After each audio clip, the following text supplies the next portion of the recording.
Now we have to talk about an important process that takes place during the prophase 1 of meiosis.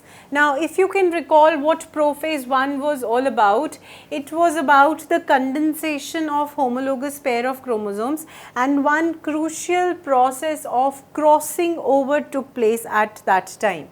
Now we are going to deal with crossing over because this process is responsible for bringing about recombination. We had discussed about linkage, what linkage means, how the genes are linked to each other according to their location on the chromosome. That was possible by chromosome mapping. Now we are going to see that what happens during the meiosis which results in the formation of recombinants or the process of recombination that takes place. It is because of the crossing over which is taking place at the chromosomal level.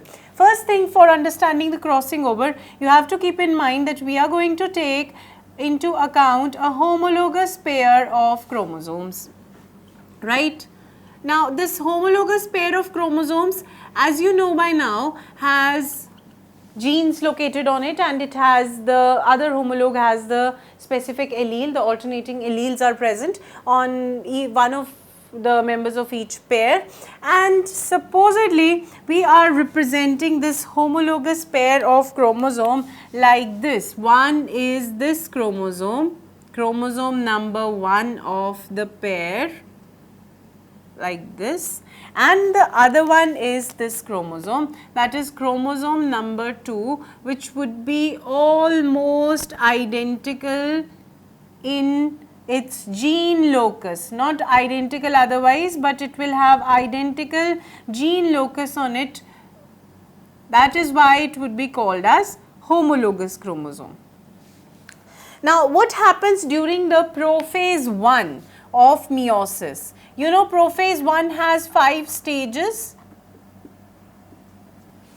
It has 5 stages. What are those stages? Leptotene, zygotene, pachytene, diplotin and dikinesis. These are the 3 stages. During the stage of zygotene, first stage has the condensation, the much more condensed form of chromosomes is obtained and the homologous pairs come close to each other. When they come close to each other, what happens is that the non-homologous arms, they come in close contact with each other. Now what happens at this stage is that this chromosome is going to come in contact with the non-homologous arm. Okay, the arm of different chromosome will be in its contact. Now supposedly allele for gene A, B, C, and here we have recessive alleles on this chromosome. Now they are going to come close, they are going to form a recombination nodule, synapses will occur, and a result of this recombination nodule, what will happen is that a part of this will be shifting to this region and the part of that chromosome will move to the other region. This is known as crossing over. We had talked about it earlier as well. Here comes the recessive allele and here goes the dominant allele. So what has happened, that the arm of chromosome non-homologous, the arm of the chromosome of the homologous pair but non-sister chromatids, these both, they are non-sister chromatids. This is the sister chromatid, this is the sister chromatid, both of them. But when we are talking about these, they are non-sister chromatids. Non-sister chromatids of homologous pair of chromosome, they get exchanged, and in return there is exchange of alleles as well, and this is known as crossing over. Now what is the use of this crossing over? Whatever recombination takes place at the genetic level, that takes place because of this process. This enables the this enables altogether different composition of the chromosome arm. That means the gene content is changing. Now supposedly this was destined to go to the one zone of gametes, and this was destined to go to other, because the segregation has to take place. Now there is a different probability of formation of gametes.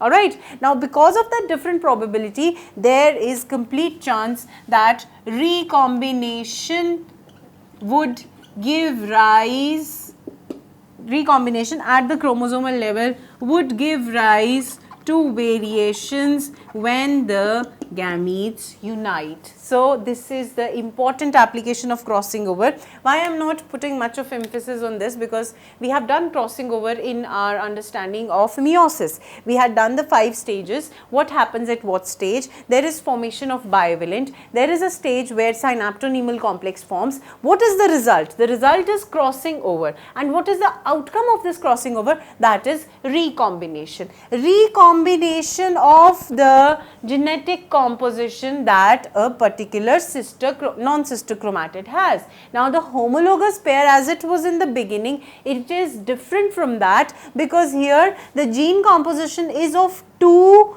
dominant alleles and 1 recessive, which was earlier all the 3 were dominant. Now you can imagine if the composition is changing, what ramifications it would bring to the chromosome content in terms of genes, and later on in terms of genes, what that composition of genes is going to have the effect on the characters, and those characters would show as variations which are the root cause of evolution in any kind of species. So we get to know that the root cause of variation and evolution, I would say, the main cause lies within this homologous pair of chromosomes which overlap and interchange during the meiotic division when the gametes are being formed. So this is all about crossing over, that is to be kept in mind. Firstly, there has to be homologous pairs. Secondly, the first meiotic divisions, prophase stage is going to see this process that is known as crossing over. Homologous pairs with their non-sister chromatids are going to exchange their material. And what does chromosome have? It has nothing else but a few proteins and DNA. Because we are concerned with DNA, we term it as factor. The genes and their alleles would be interchanged, and that would result in recombination. So this is all that is to be understood about crossing over.